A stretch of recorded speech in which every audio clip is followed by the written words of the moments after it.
आकाशवाणी मध्य प्रदेश से प्रस्तुत हैं प्रादेशिक समाचार।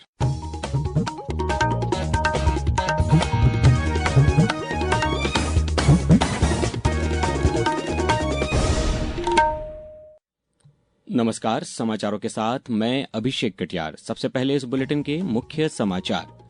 प्रधानमंत्री नरेंद्र मोदी कल नोएडा अंतर्राष्ट्रीय हवाई अड्डे का उद्घाटन करेंगे। केंद्र सरकार ने पेट्रोल और डीजल पर उत्पाद शुल्क में 10 रुपए प्रति लीटर की कटौती की। मुख्यमंत्री डॉ मोहन यादव ने कहा, मध्य प्रदेश 11.6% की दर से देश का सबसे तेज बढ़ता राज्य है। और देश भर में राम नवमी का उत्साह, अयोध्या में रामलला का अलौकिक सूर्य तिलक संपन्न हुआ। अब समाचार विस्तार से। प्रधानमंत्री नरेंद्र मोदी कल उत्तर प्रदेश के जेवर में नोएडा इंटरनेशनल एयरपोर्ट के प्रथम चरण का उद्घाटन करेंगे। लगभग 11,200 करोड़ रुपए की लागत से विकसित यह हवाई अड्डा दिल्ली एनसीआर का दूसरा अंतर्राष्ट्रीय प्रवेश द्वार होगा। शुरुआत में इसकी क्षमता सालाना 1 करोड़ 20 लाख यात्रियों की होगी, जिसे भविष्य में 7 करोड़ तक विस्तारित किया जा सकेगा। यह एयरपोर्ट न केवल एक अत्याधुनिक मल्टी मॉडल ट्रांसपोर्ट हब है, बल्कि यहां 18 लाख मीट्रिक टन क्षमता वाला विशाल कार्गो हब भी विकसित किया जा रहा है। सरकार ने घरेलू खपत के लिए पेट्रोल और डीजल पर केंद्रीय उत्पाद शुल्क में 10 रुपए प्रति लीटर की कटौती की है। एक सोशल मीडिया पोस्ट में वित्त मंत्री निर्मला सीतारमण ने कहा कि यह निर्णय पश्चिम एशिया संकट के बीच लिया गया है। उन्होंने कहा कि डीजल के निर्यात पर 21 रुपए 50 पैसे प्रति लीटर और विमानन ईंधन पर 29 रुपए 50 पैसे प्रति लीटर शुल्क लगाया गया है। श्रीमती सीतारमण ने कहा कि प्रधानमंत्री नरेंद्र मोदी के नेतृत्व में सरकार ने हमेशा नागरिकों को आवश्यक वस्तुओं की आपूर्ति सुनिश्चित की है। गृह मंत्री अमित शाह ने कहा है कि जब पश्चिम एशिया संकट के बीच दुनिया ईंधन की कमी से जूझ रही है और वैश्विक स्तर पर कीमतें बढ़ रही हैं, ऐसे में सरकार द्वारा ईंधन पर उत्पाद शुल्क में कटौती के निर्णय से 140 करोड़ भारतीयों को राहत मिलेगी। मुख्यमंत्री डॉ मोहन यादव ने आज नई दिल्ली में आयोजित एक राष्ट्रीय मीडिया समिट में मध्य प्रदेश की प्रगति का प्रभावी रोड मैप प्रस्तुत किया। मुख्यमंत्री ने बताया कि प्रदेश 11.6% की विकास दर के साथ देश में सबसे तेज गति से आगे बढ़ रहा है। राज्य में पिछले 2 वर्षों में 9 लाख करोड़ रुपए का रिकॉर्ड निवेश धरातल पर आया है।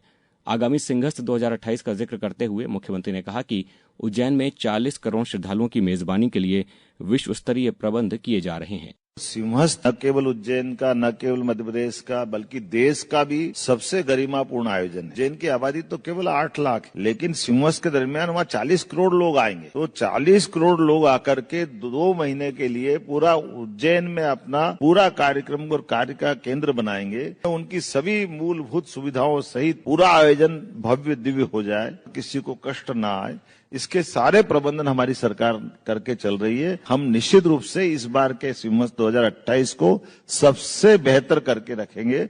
इसके साथ ही वन्यजीव संरक्षण के क्षेत्र में बड़ी उपलब्धि साझा करते हुए मुख्यमंत्री ने बताया कि मध्य प्रदेश में चीतों की संख्या अब 53 से अधिक हो गई है।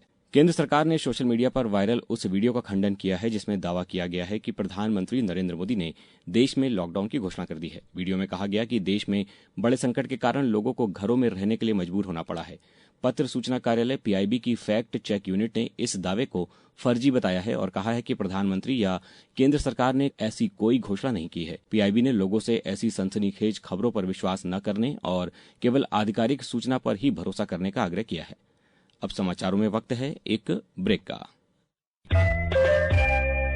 ये समाचार आप आकाशवाणी मध्य प्रदेश से सुन रहे हैं। ये समाचार बुलेटिन YouTube पर Madhya Pradesh news All India Radio channel पर और Facebook के साथ ही X प्लेटफॉर्म पर AIR न्यूज भोपाल पेज पर सुने जा सकते हैं। इसके अलावा आप हमारी वेबसाइट newsonair.gov.in पर या न्यूज ऑन AIR ऐप पर भी समाचार सुन सकते हैं।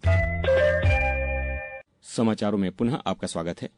केंद्रीय कृषि मंत्री शिवराज सिंह चौहान ने आज राज्यसभा में शुष्क और वर्षा आश्रित खेती को लेकर सरकार का विजन प्रस्तुत किया। उन्होंने कहा कि देश की लगभग 48% शुष्क भूमि पर खेती को लाभदायक बनाने के लिए विशेष प्रयास किए जा रहे हैं।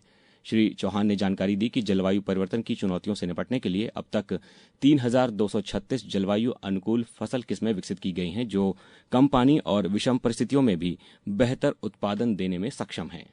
मोदी सरकार ने पिछले 10-11 वर्षों में 3236 जलवायु अनुकूल किस्मों का विकास करने का काम किया है।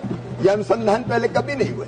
हमारे ऐसे जिलों में जहां ज्यादा गर्मी के कारण या कम पानी के कारण अलग तरह की परिस्थितियां पैदा होती है, उनके लिए भी 651 जिलों के लिए जिला कृषि आकस्मिकता योजना DSCP ये भी बनाई है। भारत सरकार NMSA के माध्यम से राज्यों को पर्याप्त सहायता प्रदान करने का काम करती है।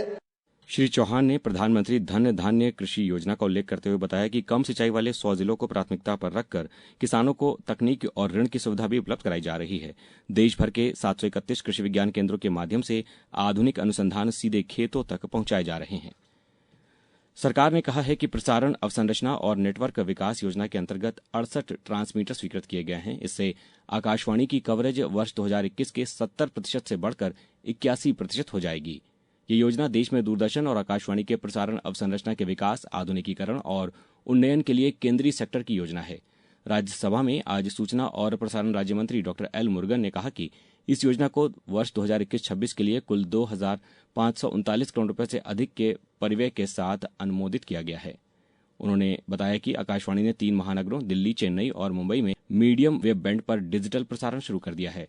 डॉ मुरुगन ने कहा कि आकाशवाणी ने अपने 260 चैनलों का सजीव प्रसारण mobile app news on AIR पर उपलब्ध कराया है।